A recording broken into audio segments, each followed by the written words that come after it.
കുവൈറ്റിൽ മരിച്ച 45 ഇന്ത്യക്കാരുടെ മൃതദേഹങ്ങൾ ഇന്ന് നാട്ടിലെത്തിക്കും. മൃതദേഹങ്ങളുമായി വ്യോമസേനാ വിമാനം പുറപ്പെട്ടു. 23 മലയാളികളുടെ മൃതദേഹങ്ങൾ രാവിലെ കൊച്ചിയിലെത്തിക്കും. മുഖ്യമന്ത്രി മന്ത്രിമാരും ഏറ്റുവാങ്ങും.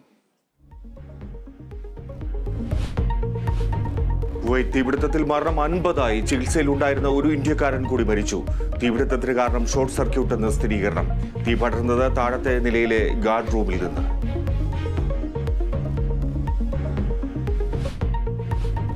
ലോക കേരള സഭയുടെ 4ാം സമ്മേളനത്തിന് ഇന്ന് തിരുവനന്തപുരത്ത് തുടക്കം. വൈകിട്ട് മുഖ്യമന്ത്രി ഉദ്ഘാടനം ചെയ്യും. സമ്മേളനം നടക്കുന്നത് ആഘോഷ പരിപാടികൾ ഒഴിവാക്കി.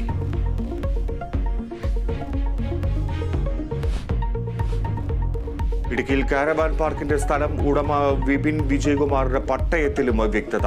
ആധാരത്തിലും രേഖകളിലും സർവേ നമ്പറുകളിൽ വ്യത്യാസം. വ്യാജ പട്ടയം നിർമ്മിച്ചിട്ടുണ്ടോ എന്നതിൽ റവന്യൂ വകുപ്പ് പരിശോധന.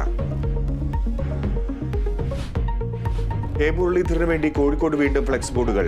പുലി പതുങ്ങുന്നത് ഒളിക്കാനല്ല, കുതിക്കാനാണെന്ന് പരാമർശം. ബോർഡുകൾ സ്ഥാപിച്ചത് കോഴിക്കോട്ടെ കോൺഗ്രസ് പ്രവർത്തകർ എന്ന പേരിൽ.